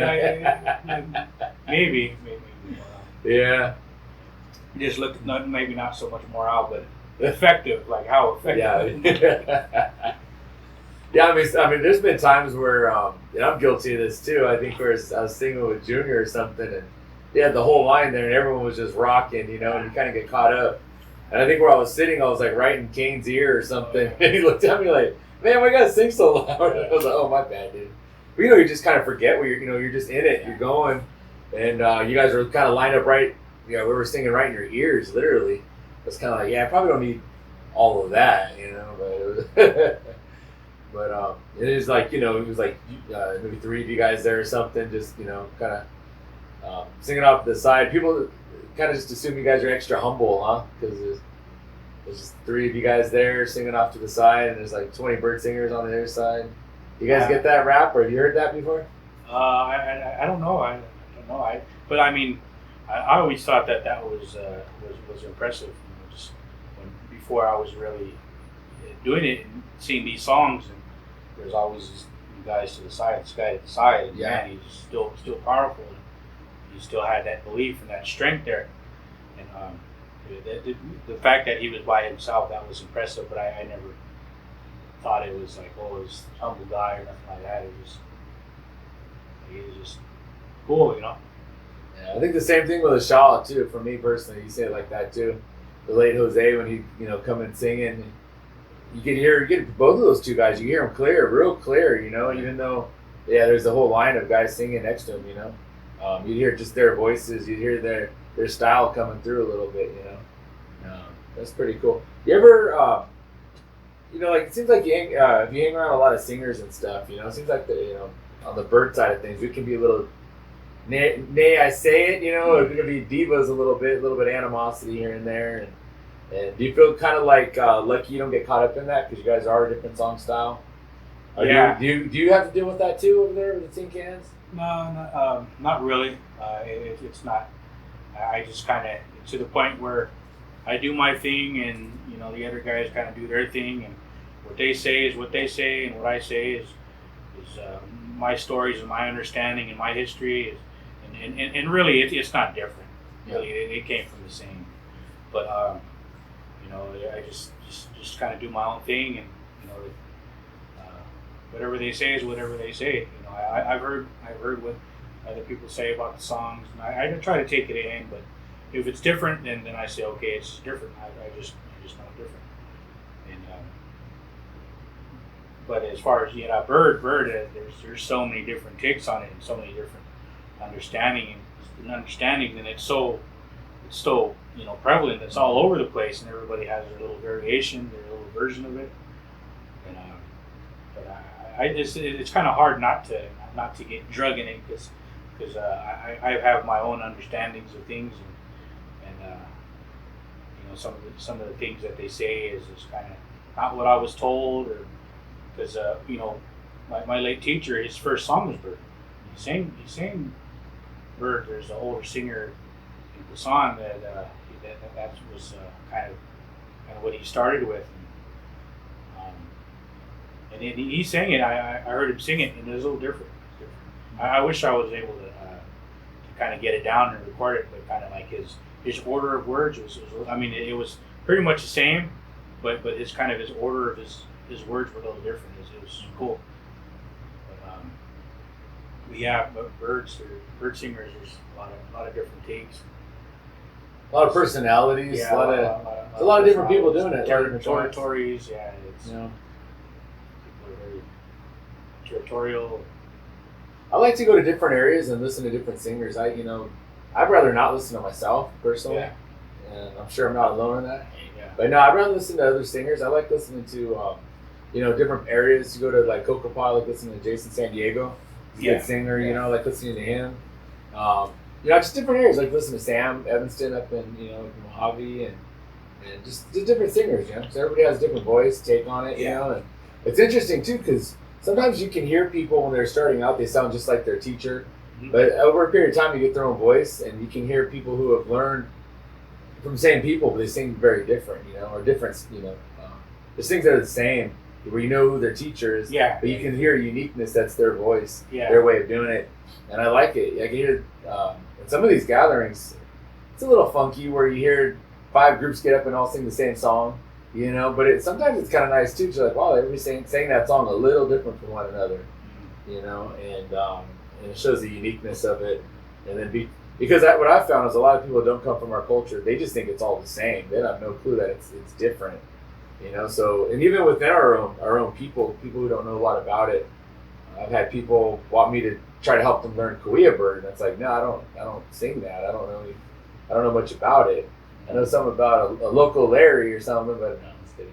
I know some Hold My Tacos. I always tease that Archimedes about that stuff, but I don't sing that bird. It's a whole different thing. But they don't understand that. They just go to a powwow and they see the bird singing, and they're like, "Oh, this guy sings really good. I like the way he sings, and I want to sing." So I'll tell them, "Well, go find that dude and go sing with them." But it's not. That's their bird. Or if you like this singer, go. That's their style out that way. But it seems like a lot of people don't know that when they first get into it. They don't realize that every area does have their own thing on it. They have their own language they put into it. Also, some of the words are enunciated a little bit different, or their understandings are a little bit different according to that. It seems like, but I like it. I like the diversity of it. It's nice to hear someone I haven't heard much of or I've never heard sing before. I go, man, it's cool to hear the way he sings that. Yeah. Especially people like some people don't travel as much. They're kind of localized. Or they stay in their area, and certain people, it's a treat to hear them. There's some people are rare, or some people not just bird, but just singers that sing songs in just their little area, and they don't get out of it. And, those are the guys that I really enjoy. But bird too. There's everywhere. There's good singers everywhere. Like you said, Jason, I really like Jason, how he sings. There's good singers, Maricopa, Mojave, Parker, there's a lot of good singers up there. Cahuilla area too, Lucenio area, there's good singers up there. Cool thing about the Lucenio singers, I feel like you have to be there to hear it. They're pretty guarded on getting it exposed online, or they don't do that at powwows and stuff typically. Like you see that. You have to be there in their ceremonies or in their little circle to kind of hear that. And it's a beautiful, powerful song, man. I love listening to it. One of their singers has passed on now. Was good friends with my dad years ago when I was a little kid. And he would sing those songs. It was cool. I just sit there and listen to them. And I can still remember that. I can still hear a lot of old singers in my ears sometimes. I think about them. I can remember the way When I was a little kid, I would kind of do my impersonations of some of the singers. You know, the way they sang or the way they conducted themselves and stuff. You know, through their gourd or whatever it was. You know, and it was like emulate them their little characteristics. Yeah. And that was kind of like when I was a kid. That was fun. You know, it was like you had the WWF. Every wrestler had their own little thing. You know, and it was like singing world was kind of like that too. Where every singer had their little style, their own little way of being, way they talked, way they dressed, and very individualized. It was pretty cool. So I don't know, bird geek when I was a kid, I guess. I don't know their style. Yeah, I know. It seemed like back then too.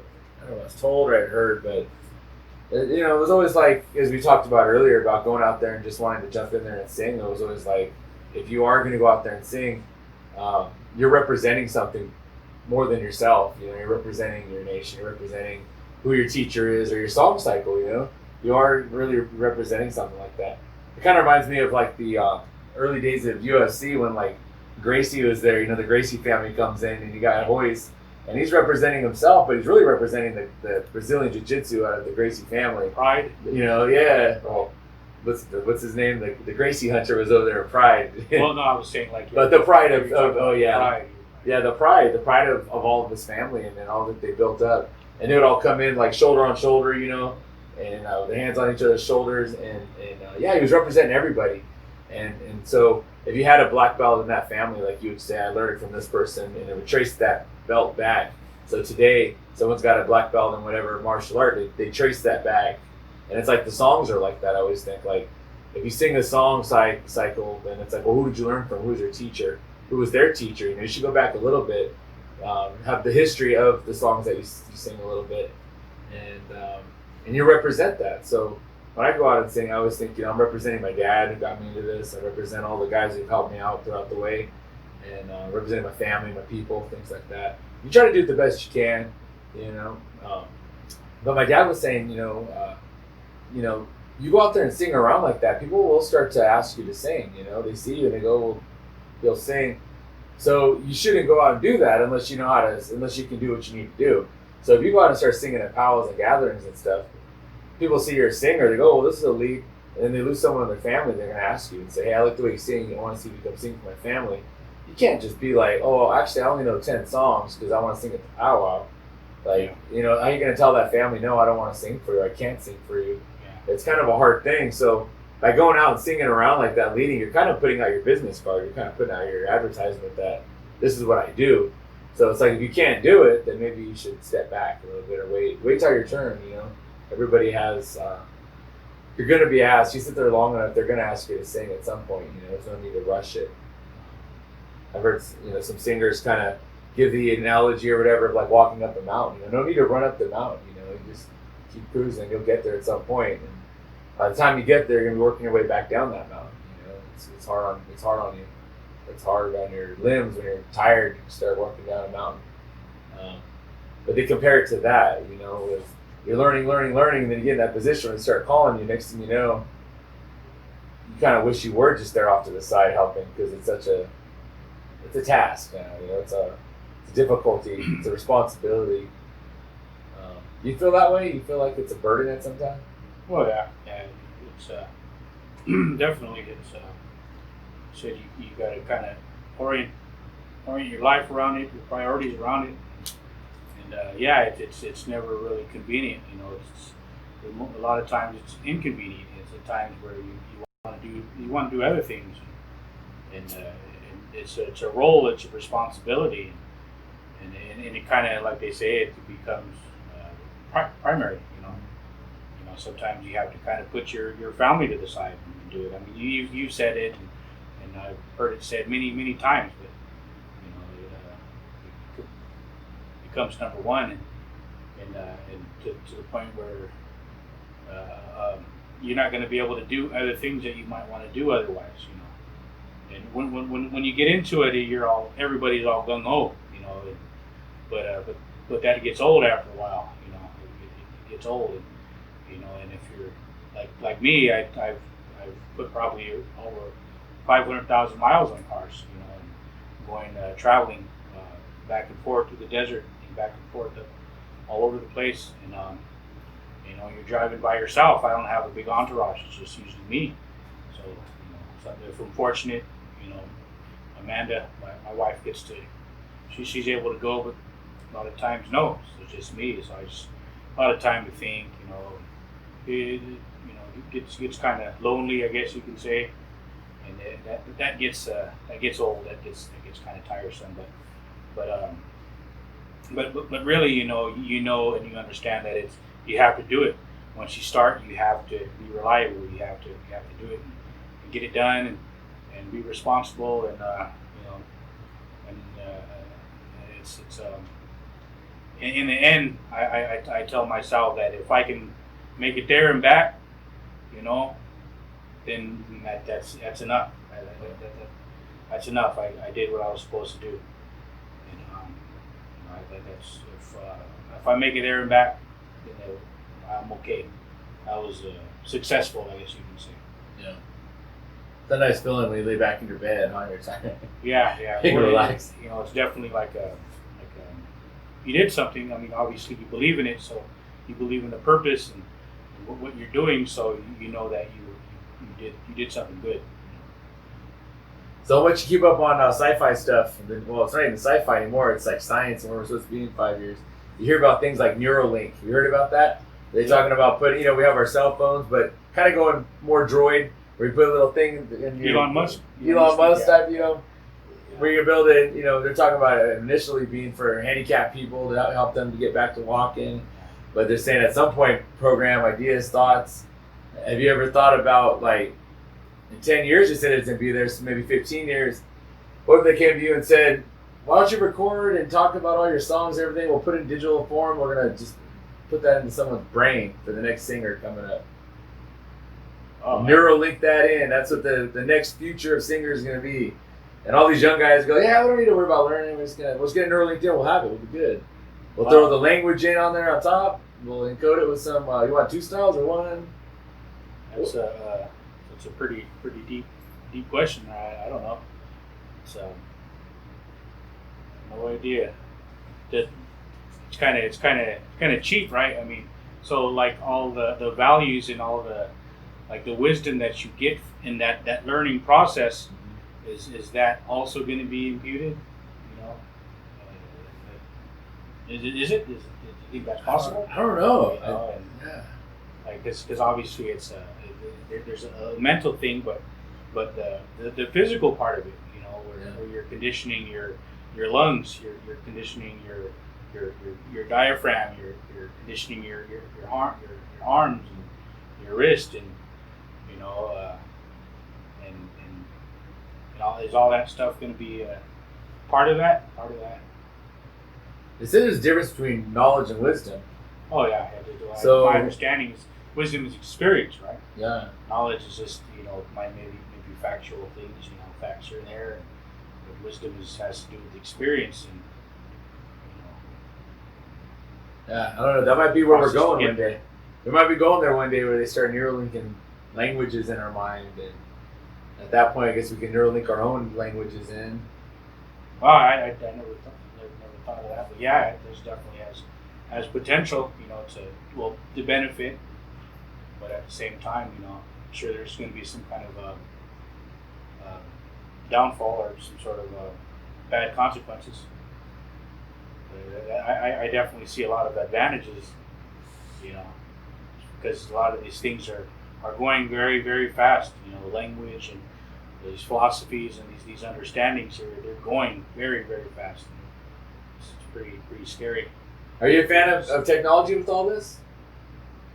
Some people are like, you know, like recordings and just do you get really hesitant? I mean, I know you said earlier you don't like to be filmed or recorded if you can help it. You know, I know there's some of you out there, but you generally you're not running into the cameras.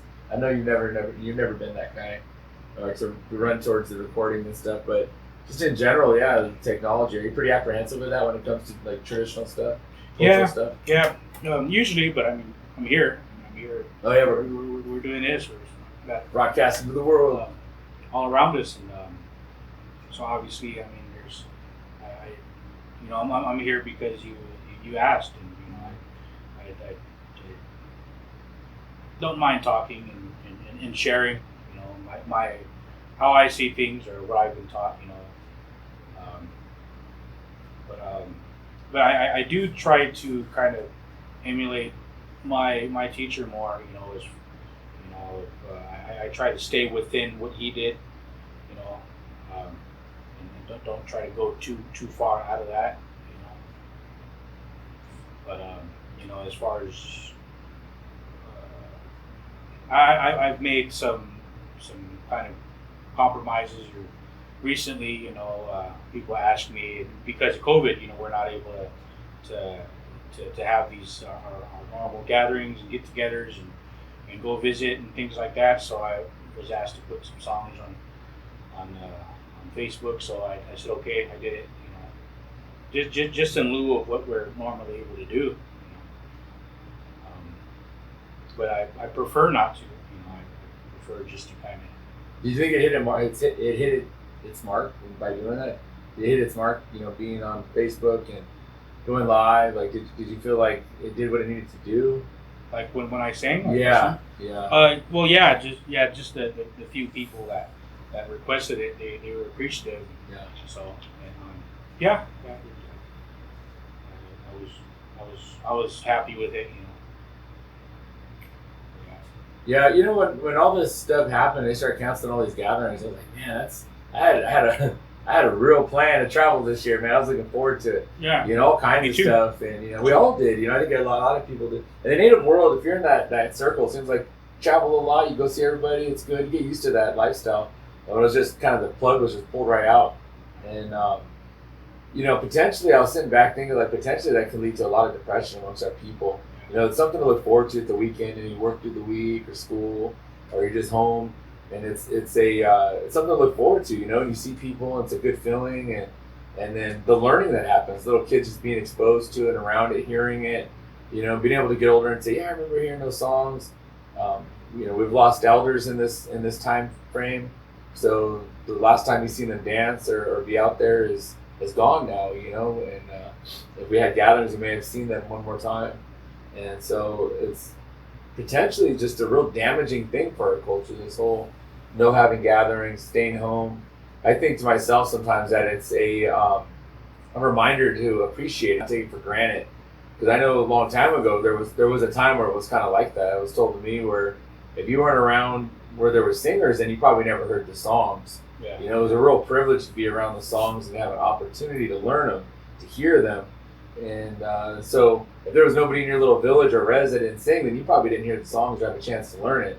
And it was just those families had those songs, those family songs, and it would go down the way like that.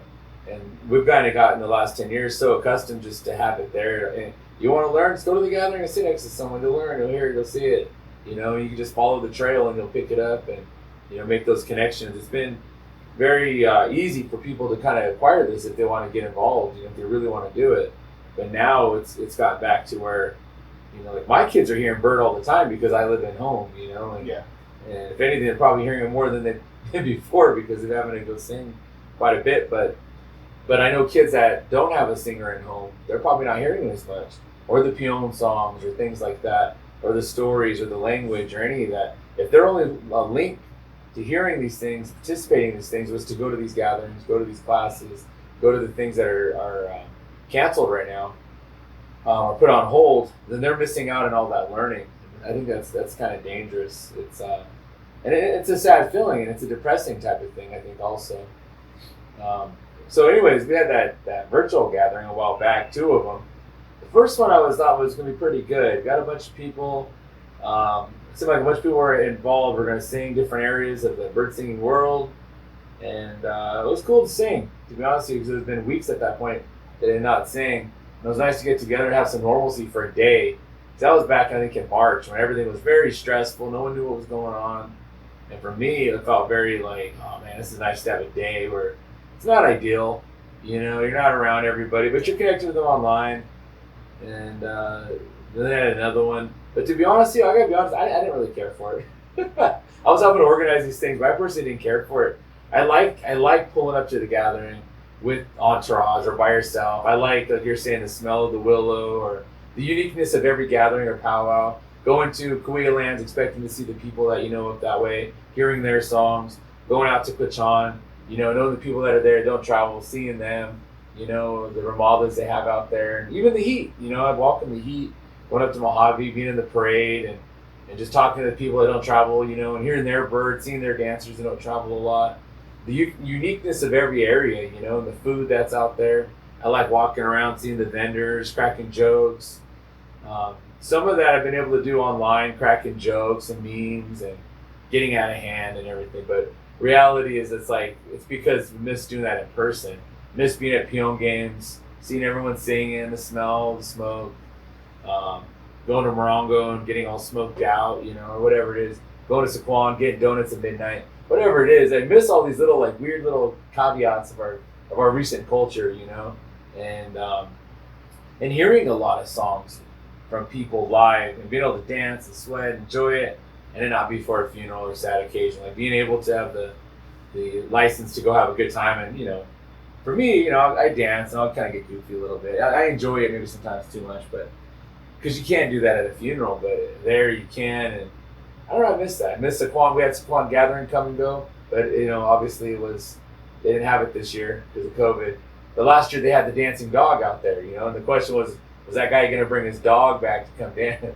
So the world will never know. Maybe next year, but just things like that. Going out to San Pasqual, they're gathering, playing peon out there, and just all the different gatherings you go to. We always go out to Phoenix. I always see you out there in the Phoenix area for their gathering out there on the east side out there, and that's Salt River. Salt River, yeah. And seeing those guys out there and listening to their songs, and they've the last few years built up their arena, their green, their grass, and their remodel. They're really, really nice. It's been, these gatherings have been building, and just to have it all pulled out, man, it's kind of depressing. But it was better than nothing. The food. Yeah. There's some good food out there too. My old lady, she likes that pickle slushies. Yeah. You ever have those? Yeah, I did have one of those. Yeah, it definitely is. So much to it, man. I miss and enjoy it. Yeah, it's social media. It's really bad with it, but it's fulfilling its purpose. I mean, in a way, that's what it's for. Yeah. People that aren't able to connect, physically, or they do it in that means. By that means, that computer, and internet, and all that. But yeah, it's missing out on a lot. And then you said that learning, that's how the kids are able to learn, is through interacting with one another, and they're learning who's from where, that culture, that culture. They're still keeping that going, preserving that, learning from one another who's from where, and this person's like this, or looking at somebody's dress or shirt or whatever, and seeing how that they do things, or their variation of it, or hearing the song, or learning the song, or seeing the dances, seeing the old people, the older folks out there dance, and their particular styles, and their particular characteristics, how they do things. And they're missing out on all that stuff. But I'm sure it'll come back. Yeah, it'll bounce back. Just give it a time, and like you said, hopefully, we look at it as have us appreciate it more. Appreciate what we have. We don't take it for granted, because all these things can be taken away. Everything can be taken away. You just never know. Tragedy happens. It's a part of life. Death and sickness. It's part of life. We have to adapt to it when it happens. It's gonna be interesting when it all comes back and we go back. Those first few gatherings. Just seeing everybody, seeing some kid walk over and he's like 6 foot, and they're like, man, last time I seen you, you were a little kid, and people are gonna be getting old probably, and I don't know, who knows what people. A lot happens in people's lives in a year. Yeah. And people change things up. But I don't know, who's this thing? I think I had a different wife. Whatever it is. New kids. And then you wonder, people get hooked on these things and they're going and going and going, and they've had a real break from it. Maybe they won't. Some of these people won't. Some families may not come back to the gatherings, or they might be kind of have moved on. Kids are 17, 18, they're at a home now. Maybe the parents are like, well, we were just going because our kid wanted to go, and they stopped going. And, you never know. New people coming in, people's health. People are being affected by this sickness. People may not be coming back, so it'll be interesting to see the changes that are made, good and bad. I'm sure like anything, but I know there's definitely going to be changes. Change is the only constant. Yeah, ain't that the truth, man? But I'm waiting for it. But yeah, the go lives, I'll do them. I don't mind them. One thing I did notice is that when people go live, like, it's there. It's on the internet. People go back and rewatch them. And they really have an opportunity to listen and watch the person. And sometimes you're at a gathering and people are kind of singing, and you're paying attention, but you're kind of not. You're looking, you're talking. Yeah, I guess you can get up there and really get away with a lot of stuff, or whatever. People don't notice that much, But when you're on, and everyone's attention's on you going live, they really notice how you sing a song, what your order you're singing, or even what song. Like at funerals, it's the same way. Yeah. Yeah, if you're the only singer at a funeral, they're listening to you. But if there's like 2-3 sets of singers, they probably are not listening as much. Maybe, I don't know. Yeah.